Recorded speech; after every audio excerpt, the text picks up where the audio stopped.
What's going on, guys? It's Greg here, aka NYPrepper. It is Tuesday, May 14th, 2024, and I have some breaking news to share with you guys. Right now, it is 2300 Eastern Time here in the United States, and we have some major breaking news coming in from Ukraine and the Middle East and from Asia. Before I get into the latest breaking news, I want to just recap some of the major breaking news from earlier today. So we had 3 more X-class flares erupt from that giant sunspot 3664, which caused the global auroras on Friday night. And we had an X 8.7 earlier today, which is absolutely insane. That's probably the strongest solar flare in at least a decade or two, maybe more. Okay, thank God that the flare was not directly Earth facing, so we basically dodged a bullet. But this just shows that the sun is still very active. We are at solar max right now for this solar cycle.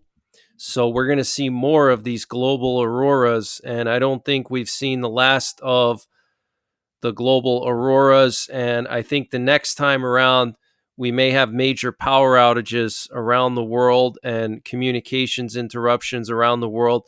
Although we had the global auroras Friday night, we didn't have any major power outages and we didn't have any major communication outages, thank God. But I think that the next big one is going to have a lot of negative effects instead of just giving us a nice display of lights on a Friday night. Okay, so 8.7 flare earlier, X 8.7, and then we also had an X 1.7 and an X 1.3. We had this U.S. Air Force E-3 Sentry patrolling the Caribbean earlier today off the coast of Cuba, which is very concerning. But the major news from earlier today was all of this NATO activity over Poland last night. And then also some information came out today that apparently Belarus is planning some kind of an attack on Poland with the use of Chechens, Wagnerites, and Oman forces. And they're going to conduct some kind of a hybrid attack on Poland. We don't know the details, but we have an ex-Belarusian spy working for NATO that leaked out this information today. And isn't it interesting that we have all this NATO activity over Poland today and last night? So here you can see 5 aerial refuelers over Poland. This is unprecedented, guys. And there were 2 British Eurofighter Typhoons looping over central Poland. And the Polish military came out today and said that Britain is going to be doing exercises with Polish F-16s. So interesting timing, all of these exercises happening right now. And this information comes out that Belarus is planning some kind of an attack on Poland with ex-Wagnerites and Chechens and Oman forces. So get prepared, guys. Here we have an Italian AWACS plane and a Swedish reconnaissance plane that were flying in Poland, patrolling the border of Russia and Belarus. And then there was also a Polish reconnaissance plane patrolling the border of Belarus as well. And this happening at the same time as all these aerial refuelers and fighter jets were airborne as well. And tonight we have a U.S. Air Force reconnaissance plane patrolling the border of North Korea here in South Korea, flying back and forth. It took off from Okinawa, Japan. And want to just update you guys on some of the latest breaking news coming out of Eastern Europe. So the Russian military has officially placed the Bulava ICBMs into service now. And the Bulava ICBMs are Russia's latest and greatest submarine-launched ballistic missiles. Now, these ballistic missiles are nowhere near as powerful as our Trident missiles. Our Trident missiles can carry easily 10 500 kiloton warheads per missile. The Bulavas can only carry like 4 or 5 smaller warheads, like 100 kiloton. But what makes the Bulava so different than the prior missiles is that they're very accurate. Okay, these are the most accurate submarine launched ballistic missiles to date that Russia has developed. So, another sign that Russia is preparing for a major escalation with the United States, modernizing all of their nuclear forces. They're currently in the process of modernizing their nuclear armed submarines. They have several Delta IV class nuclear armed submarines, and they have several Bore class submarines. And eventually, the Bore class submarines are going to replace the remaining Delta IV class submarines. I think they have like 6 Delta IV class submarines, and they have like 6 Bore class subs. The Bore class subs are their newest subs. And this update was sponsored by Patriot Supply. Guys, Patriot Supply has brought back their 25% discount on their 3-month emergency food supply. And to get the discount, you got to use the link preparewithnYprepper.com. And the link is in the description below this video. But this 3-month emergency food supply has a 25-year shelf life.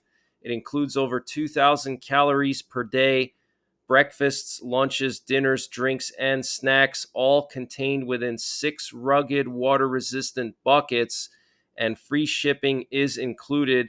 So use the link preparewithnYprepper.com to get $200 off or 25% off of the Patriot Supply 3-month emergency food supply. The link is in the description below this video. Free shipping is included. They also have a general store where they sell all kinds of prepping and survival products, and they're always running various discounts. And to get to their general store, you just got to click on the Patriot Supply logo when you get to preparewithnYprepper.com at the top of the page, and you'll see their general store where they sell all kinds of prepping and survival products, and they're always running discounts here. So use the link preparewithnYprepper.com to get 25% off of the Patriot Supply 3-month emergency food supply, and the link is in the description below this video. And I want to remind you guys that Belarus and Russia have done tactical nuclear weapons, quote-unquote, exercises the past few days, and the Belarusian Ministry of Defense posted a video of the Belarusian army loading nuclear-tipped missiles onto their Iskander launchers. So this is not an exercise, guys. This is Russia and Belarus putting their tactical nukes on high alert because they're about to do something big, and they're concerned that NATO may get involved somehow. So they're putting their tactical nuclear weapons on high alert. I want to update you guys on the situation in Kharkiv. We have a very, very concerning situation here in Kharkiv Oblast, Ukraine. The Russians have made more gains since yesterday. So what you're looking at here is a map showing where the front lines are, and the areas shaded in red are controlled by Russia.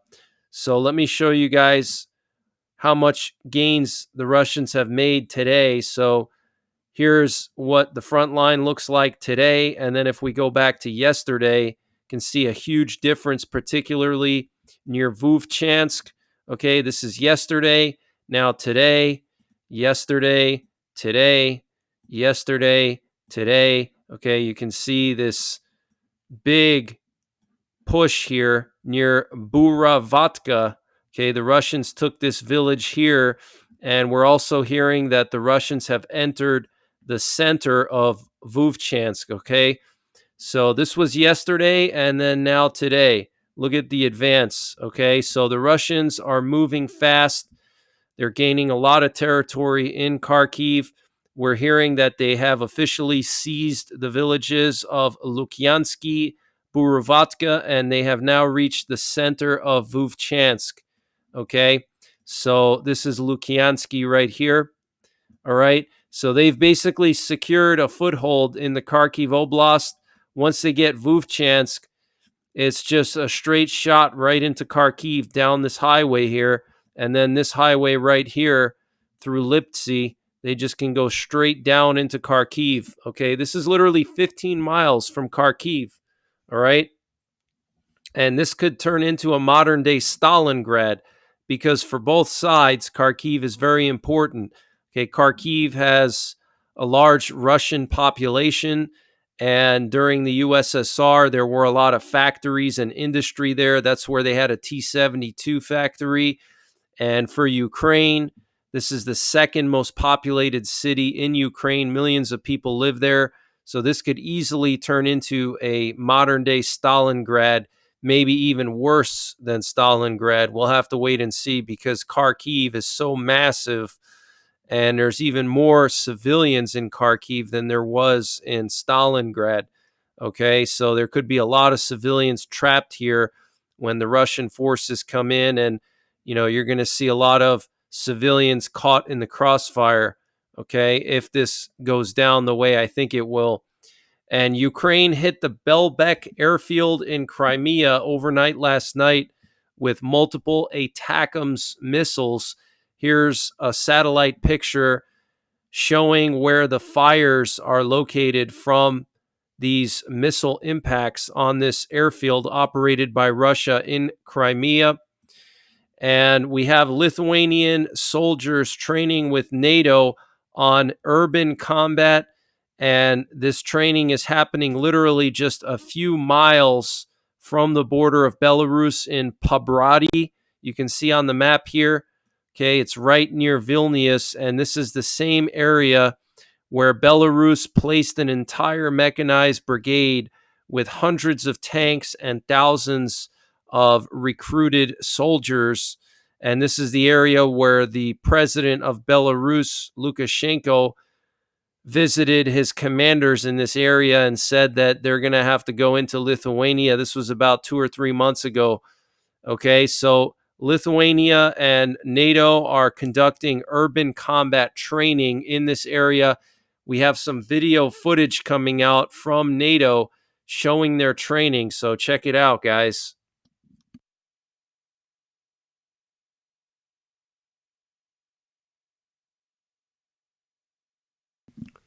So you can see them going into these buildings here and clearing them out.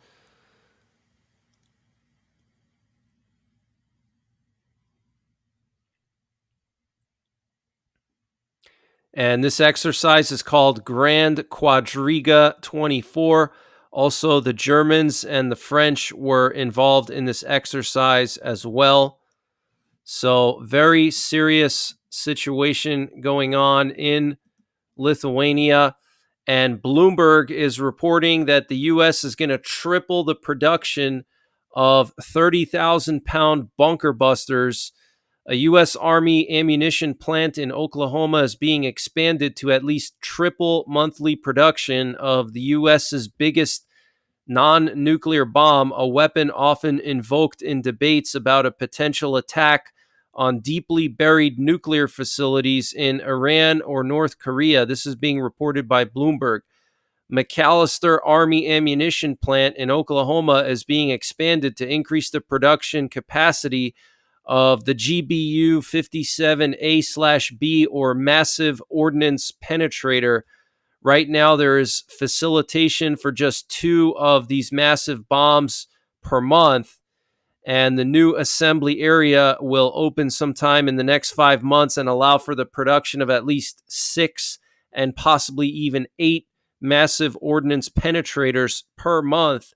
It will also support the production of 2,000 and 5,000 pound bombs.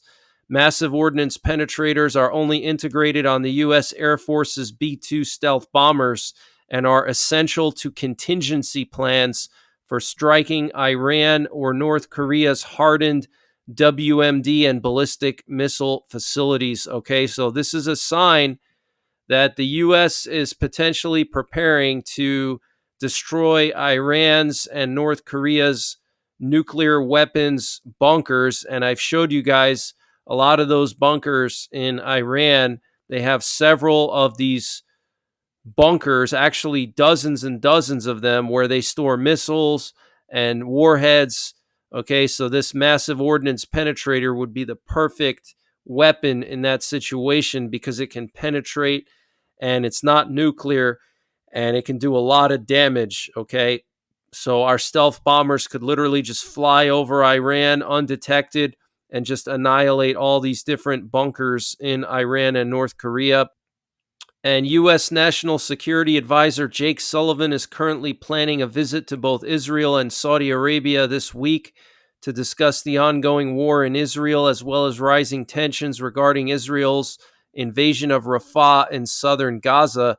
Senior Israeli officials have reportedly provided the White House with guarantees that the full-scale invasion will not come until after Sullivan's visit to Israel. Okay, so looks like no sooner than sometime this weekend is when Israel's going to start their operation in Rafah. I think it's going to start sometime this month, probably at the end of the month. We'll have to wait and see. But when they do kick off their operation, I will go live because I think the Middle East is going to go crazy after this operation in Rafah. And we have the president of the Czech Republic, Peter Pavel, saying that we are facing the greatest risk to our security since the Second World War. He said this on Sky News. Let me play a clip so you can hear it for yourself. Europe's current position, trying to arm itself now, and the dependence on the Americans sort of not being what it once was. How do you assess the current situation? Do you believe that Europe is doing enough to arm itself? We are facing the greatest risks to our security since the Second World War. But still, European countries are not flexible enough to come up with the measures to increase quickly their military capability. The governments are not providing clear demand to defense industry and clear guarantees that they would then take the military production. I believe we really have to be much more flexible when it comes to ensuring our own security. So strong words there from Peter Pavel. And before his trip to China, Putin gave an interview to the Chinese news agency Xinhua. Here are some of the main points he made. He said Russia sets the goal of becoming one of the 4 largest economies on the planet. Russia is open to dialogue in Ukraine, but negotiations must take into account the interests of all countries involved in the conflict. The Russian Federation positively evaluates China's approaches to resolving the Ukrainian crisis. Beijing understands its root causes. The steps proposed by Beijing to resolve the Ukrainian crisis could form the basis of the political and diplomatic process. Ukraine and its Western patrons are not ready for equal, honest, and open dialogue, and he blamed Western elites for trying to push Russia into isolation and weaken it and punish Russia, and that the Western elites are illegally trying to appropriate our foreign assets. They supply the Ukrainians with money and weapons. Almost 16,000 unilateral illegitimate sanctions were introduced against Russia. They threaten to dismember our country. They turn a blind eye to the revival of Nazism, to Ukraine carrying out terrorist attacks on our territory. Wow, absolutely insane. Russia wants a comprehensive, sustainable, and fair resolution of the conflict in Ukraine through peaceful means. Interesting. There must be a serious conversation about global stability, about security guarantees for both the opposing side and Russia. Interesting. Russia and China have been inextricably linked with each other for centuries, not only by a common long border, but also by close cultural and human ties. Putin also said that he remembers and highly values the contribution of the Chinese people to the overall victory in World War II, since it was China that pinned down the large forces of the Japanese militarists and thereby allowed the Soviet Union to concentrate its efforts on defeating Nazism in Europe. So very interesting. And I want to read to you what Zelensky had to say about the situation in Kharkiv. This was his most recent address. Every day, Russian terrorists use missiles and guided aerial bombs to strike Kharkiv and other cities and communities in the border and frontline areas. To increase protection against Russian terror, our air defense must be strengthened, including by expanding the fighter jet coalition and expediting training and delivery. We know what capabilities our partners have. Clear political decisions are needed. We can also see which bets Putin makes. He wants to fully adapt Russia to war and expand it, increasing the pressure. Instead, our pressure on the aggressor, the combined pressure of everyone in the world opposed to the war, must work out and thwart Russia's offensive plans on the battlefield and in diplomacy. In the first few weeks of our preparation marathon for the Peace Summit, I personally invited nearly 30 leaders from various regions and parts of the world. We already have many confirmations. It is critical to maintain global unity behind a just peace. Once it works for Ukraine, it will work for any country under attack. So interesting. A lot of talk about peace from Zelensky and Putin. We'll have to wait and see what happens.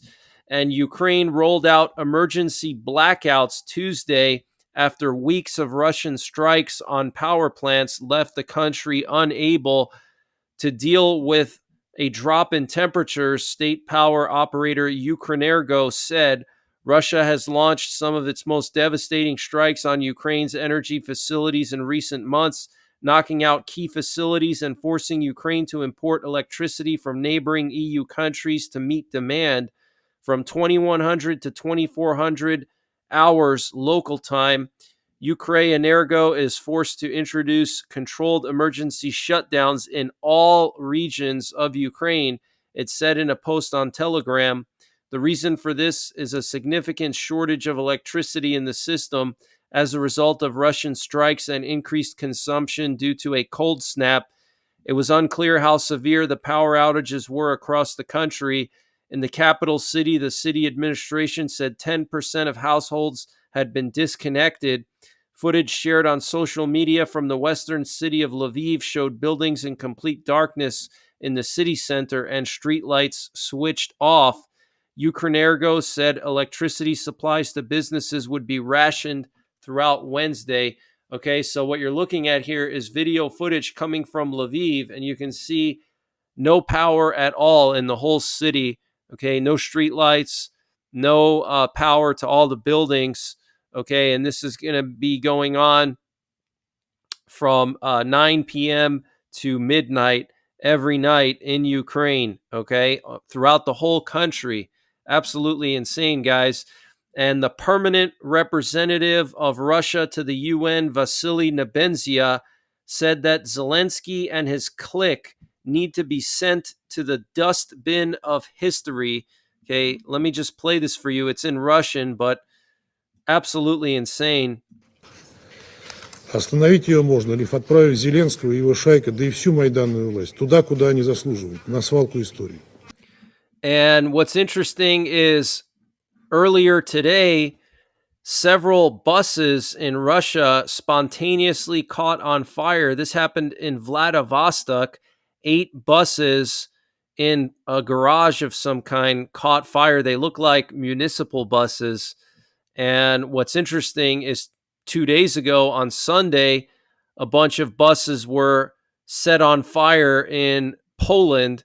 So I don't know if this is a tit for tat between Poland and Russia, and maybe some Polish special agents in Vladivostok set all these buses on fire. But literally 2 days ago, the same type of buses burned in Poland, and then now in Russia, the same type of buses catch fire. So that's the latest breaking news that I have. I will be back tomorrow with more breaking news, but get prepared, guys. We have a lot of tensions in the Middle East. We have a lot of tensions in the Baltic region, and we also have the situation in Ukraine. We have the U.S.